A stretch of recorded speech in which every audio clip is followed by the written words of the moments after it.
గోరమ్మ చెరువు అంటారు. ఈ కాలువ కట్టేసినప్పుడు మా వాళ్ళు అయితే ఇక్కడ చేపలు పడతాకు వస్తారు. ఇక్కడ చేపలు వచ్చేప్పటికి సైజు ఎంత తెలుసా? ఈ సైజు లావున ఇంత పొడుగుంటాయి అన్నమాట. వాటికి ఏదో పేర్లు కూడా ఉంటాయి.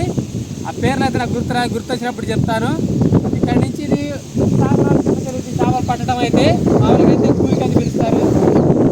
ఈ కాలం మాత్రం చాలా పెద్ద కాలువ, ఒక 120 అడుగులు 130 అడుగులు వేలాడుకుంటుంది. ఇక్కడ కనిపిస్తుంది కదా, ఇవి వచ్చేప్పటికి ఇవన్నీ మేజర్లు అంటారు. పంట కాలువలకి వెళ్తుంటే ఆల్రెడీ ఇక్కడ కొంచెం ప్రమాదం జరిగినట్టుంది. మొత్తం కూడా రాళ్ళని కొట్టుకుపోయి ఉన్నాయి. బ్రిడ్జి కూడా కూలింది వరదకి. కాలువ కూడా చాలా ఫుల్గా వెళ్తుంది.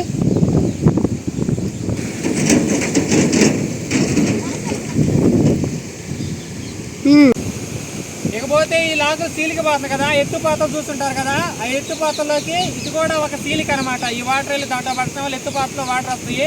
అటు పైన నుంచి ఇంకొక 2 కాలువలు వస్తాయి. మొత్తం 3 కలిసి కిందకైతే దూకుతాయి.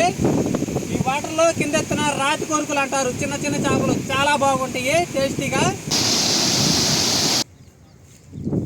ఈ రైట్ సైడ్ కనిపిస్తున్న ఊరి పేరు అయితే పసాం అంటారు. పంది మొక్క కళ్ళు చేసాక అబ్బో మామూలు ఫేమస్ కాదు. మద్యం సేవించే వాళ్ళు మాత్రం అబ్బో అనుకోవచ్చు. ఊర్లకి శాలలకే కాదు అద్దులు ఉండేది, కాలవల్ల కూడా ఉంటాయి. వీళ్ళు వచ్చేపాటికి సాగర్కి సంబంధించిన వాళ్ళు. అటు సైడ్ వాళ్ళు మాత్రమే చేపలు పట్టాలి. ఇక్కడ ఇటు పోయలు పడతా మాత్రం వీల్లేదు. అలా పడితే మాత్రం ఖచ్చితంగా జరిమానా అయితే వేస్తారు. ఈ బ్రిడ్జి వచ్చేపాటికి ఈ ధరించి అద్దరికి పొలాలు చేసుకునే వాళ్ళు కానీ ట్రాక్టర్లు కానీ ఇవి వెళ్తానికి వేసారు. అలాగే బరిగొడ్లు కానీ వరద నీరు మొత్తం ఇటే వస్తాయి. మనుషులు మాత్రం పైనుంచి అయితే నడుచుకుంటూ వెళ్తారు. ఇటు నుంచి బాగా వరదలకు వెళ్ళిన వాటర్ మొత్తం ఆ ఎత్తుపాతలు అనేది దిగిద్ది. కాలం ఇక్కడి నుంచి అయితే వెలాడిపై తగ్గిద్ది కానీ లోతు ఎక్కువ ఉంటుంది. మొత్తం కొండ సొరంగం దోమారు.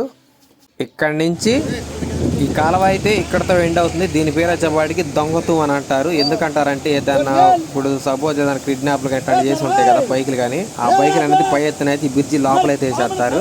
అప్పుడప్పుడు కొక్కిలేన్లో వెళ్ళే అంత ప్లేస్ ఉంటుంది అనమాట ఈ కాలువలో. ఈ వీడియో ఆల్మోస్ట్ కనీసం 30-40 ఫీట్ హైట్ నుంచి తీస్తున్నాను. ఈ వీడియో చేపలు పట్టేదానికి అంతే లేదు.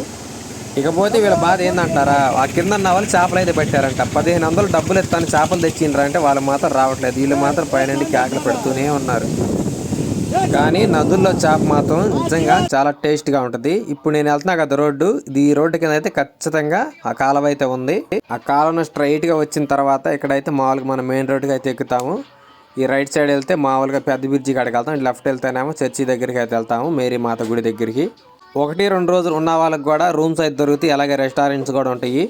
లో క్లాస్ నుంచి హై క్లాస్ వరకు ఎవరికైనా ఉంటాయి. చాలామంది సాగర్ మేరీ మాత గుడి అని అంటారు. అది క్రిస్టియన్స్ మాత్రమే కాదు, ఇక్కడ హిందూస్ కూడా ఉంటుంది. ఈ లెఫ్ట్ సైడ్ కనపడుతుంది కదా రేపు, ఇక్కడ మాత్రం హిందూసే ఉంటారు. వాళ్ళైనా కాదు ఎవరైనా ఉంటారు అక్కడ, ఎందుకంటే స్నానం చేయొచ్చు. ఇకపోతే ఈ చర్చి కాడికి నేనైతే మా పాపకి 5 years అప్పుడు వచ్చాను. ఇప్పుడు వచ్చేపాటికి 12 years, అంటే ఆల్మోస్ట్ 7 years అయితే అవుతుంది. మనం షిప్ ఎక్కినప్పుడు మన ఈ వాటర్ నుంచే తీసుకెళ్తారు. ఐలాండ్ అంటారు కదా, అలాంటిది ఒకటి చిన్నది ఉంది మా పిల్లలు బ్యాక్ సైడ్ అయితే. 7 years బ్యాక్ వచ్చినప్పుడు అయితే ఇక్కడ ఫోటోలు కానీ వీడియోలు కానీ అయితే తీనేలేదు. ఇప్పుడు మాత్రం పర్మిషన్ ఇచ్చినట్టున్నారు, ఎవరైనా ఫోటోలు కానీ వీడియోలు కానీ తీసుకోవచ్చు. ఆ కనిపిస్తుంది కదా గోపురం, ఇక్కడ మేరీ మాత గుడి దగ్గర, అదే హైలైట్. బాగా చూడటానికి మనకి మంచి వ్యూ ఉంటుంది. ఇక్కడ చర్చి లోపల కూడా కొన్ని రూమ్స్ అయితే ఉన్నాయి, కానీ మరి రెంట్ హౌస్ లేదంటే అక్కడ వర్క్ చేసే వాళ్ళకి తెలియదు. ఈ కాలువ వచ్చేపాటికి ఇదే సాగర్ కుడి కాలువ, నేను ఇందాక మీకు చూపించిన కాలువ. ఇక్కడ నుంచి కూడా మామూలుగా మనకి బ్రిడ్జ్ అయితే కనిపిస్తూనే ఉంటుంది.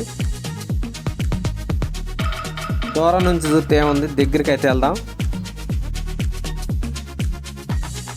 ఇప్పుడు సాగర్ గేట్లు కొంచెం తక్కువగా ఎత్తాడు కాబట్టి మనం ఈ రాళ్ళ మీద నడవగలుగుతున్నాం. అదే కనుక బాగా ఫుల్గా కనుక ఎత్తితే ఇక్కడ దగ్గర పాటలో కూడా ఎవరు ఉండటానికి లేదు. ఇందాక నేను నిలబడ్డా కదా, అక్కడ రోడ్డు కాడ నుంచే చూడాలి. ఇది మొత్తం వాటర్ అయితే నిండిపోద్ది ఫుల్గా.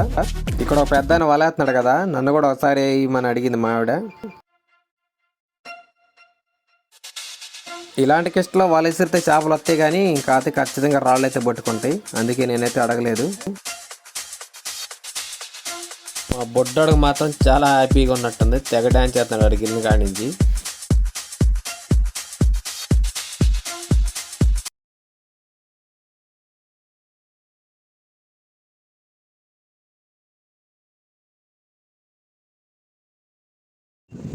ఈ బ్యాక్ ఉంది కదా సాగరు, అది వదిలినప్పుడు అటు సైడ్ నుంచి కానీ ఇటు సైడ్ నుంచి కానీ వాటర్ మాత్రం ఫుల్గా వస్తాయి. ఇటు నేను తీస్తున్నా కదా, నాకు మామూలుగా ఫ్రంట్ అనమాట, బ్యాక్ ఫ్రంట్ కెమెరా రికార్డ్ చేస్తున్నా కదా, నాకు ఫ్రంట్ ఉంది, చూపిస్తా చూడండి. దాని గురించి స్టోరీ కూడా చెప్తా.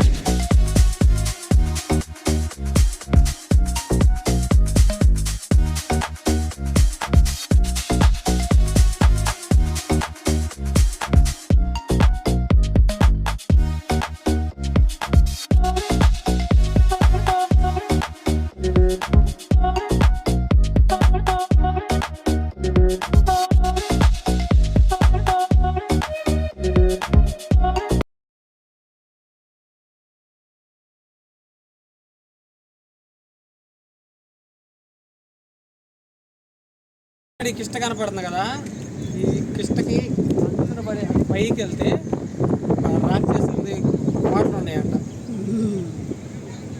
రాక్షసుల కోటలు అయితే కింద కొంటాయి. ఎప్పుడైనా సరే మన వీడియోలో మాత్రం ఖచ్చితంగా తీస్తాను. కొంచెం రిస్క్ తీయటం, కానీ ఎప్పుడైనా సరే తీస్తాను.